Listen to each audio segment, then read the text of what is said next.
Hai semuanya, apa kabar? Sehat, sukses, bahagia selalu.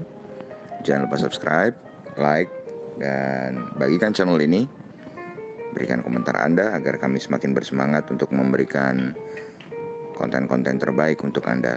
Dan bagi Anda yang selama ini telah mendukung kami dengan mensubscribe, membagikan channel ini, dan memberikan komentar Anda, kami ucapkan terima kasih. Dan kami doakan Anda selalu diberikan kesehatan, rezeki, dan kebahagiaan yang melimpah. Mari kita mulai sebuah insight mengenai market outlook untuk perdagangan hari ini. Perdagangan terakhir di minggu ini, walaupun sebenarnya masih baru hari Selasa 27 Oktober 2020, tapi karena adanya libur panjang sampai akhir minggu nanti, market hari ini adalah posisi terakhir.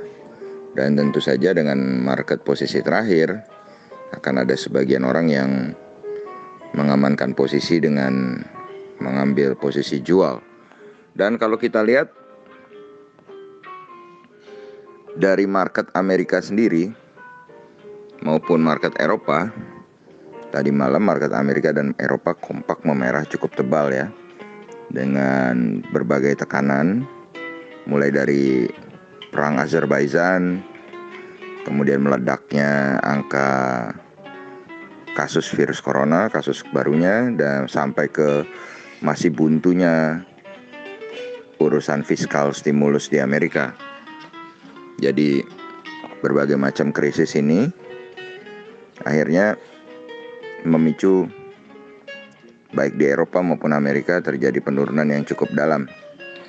Di market Amerika sendiri, Dow Jones turun 2,29% atau 650,2 poin ke 27.685. Sedangkan Nasdaq, saham-saham teknologi, turun 1,64% atau 189,4 poin ke 11.359. Khusus untuk saham-saham teknologi, memang beberapa saham teknologi merilis laporan keuangan yang tidak begitu baik, tidak sesuai dengan konsensus yang diharapkan. Kemudian S&P 500 juga turun 1,86% ke 60 atau 64,4 poin ke 3.401. Sedangkan untuk di Eropa, FTSE 100 Index London menjadi yang turun paling sedikit, yakni 1,16% atau 68,3 poin ke 5.792. Sedangkan CAC Prancis turun 1,91% atau 93,5 poin ke 4.816.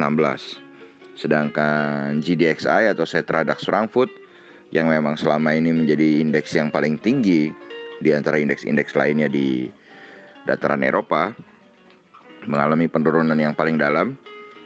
Jadi menjadi juaranya dari Eropa dan Amerika ini, penurunannya adalah 3,71% atau 468,6 poin ke 12.177.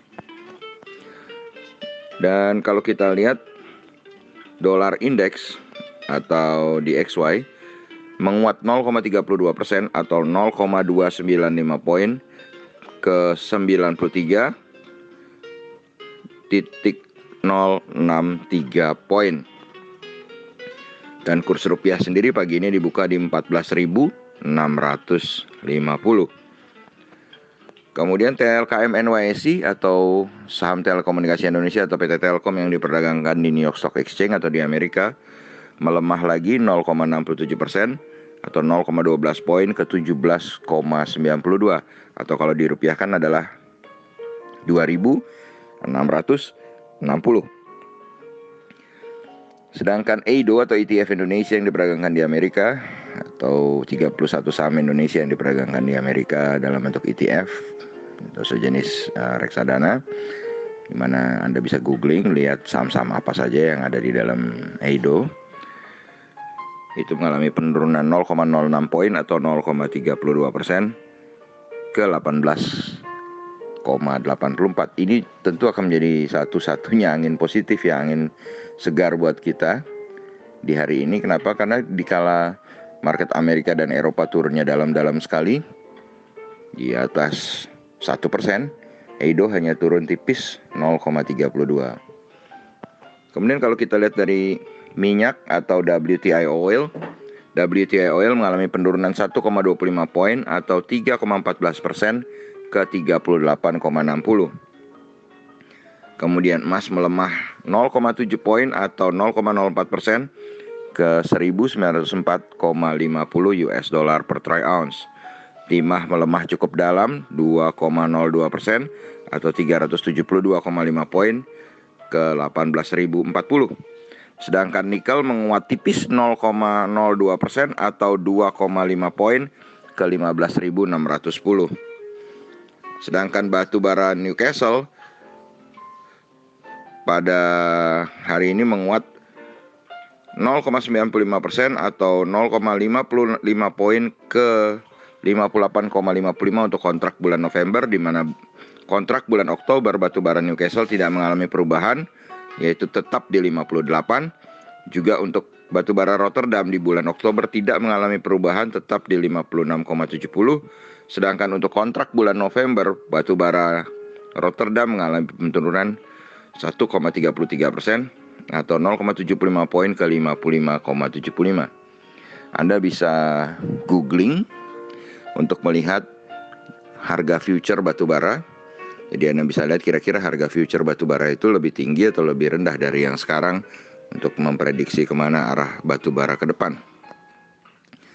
Sedangkan dari arah komoditi, ada yang paling menarik yaitu adalah CPO, di mana CPO mengalami kenaikan fantastis, yaitu 159 poin atau 5,25% ke 3.186.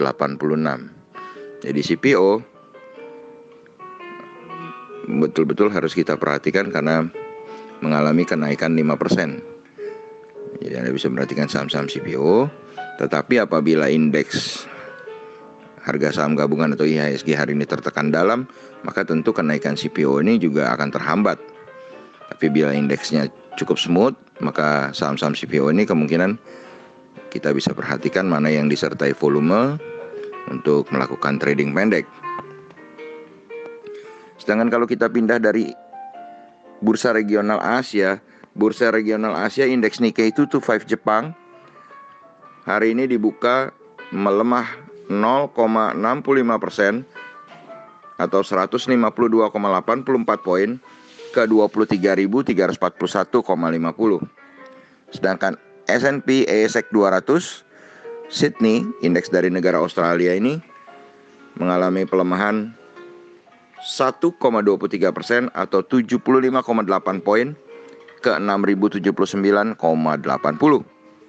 Sedangkan Kospi Seoul, indeks dari negara Korea, melemah 0,23% atau 5,38 poin ke 2.338,53.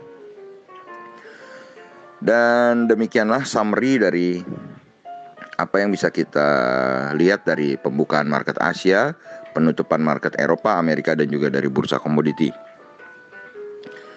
Dan kami, Cara Kaya ID, membuat prediksi bahwa hari ini 60% IHSG akan berada di dalam teritori merah dengan tekanan market global yang begitu hebat, dan bukan hanya Eropa, Amerika, tapi juga market regional, dan juga adanya tutup bursa yang cukup lama. Jadi kemungkinan banyak orang yang mengambil posisi sell. Tetapi kembali lagi, market we trust, kita harus memantau pergerakan market, karena hanya dengan pergerakan market yang benarlah kita bisa memperoleh profit yang maksimal. Dan kemarin IHSG berhasil membuktikan bahwa dikala market Asia semuanya merah, IHSG bisa berada dalam teritori hijau. Bisa saja. Kami pun kemarin memprediksi hijau dan ternyata itu terjadi. Tapi untuk hari ini apakah bisa hijau kembali? Ya itu terserah kepada market. Demikianlah yang bisa kami berikan kepada Anda pagi ini. Semoga bermanfaat. Tetap sehat, tetap semangat, maju terus dalam mencapai profit maksimal di pasar modal Indonesia, dan jangan lupa untuk selalu berusaha bahagia. Sampai jumpa di berbagai insight dan informasi menarik lainnya dari carakaya.id.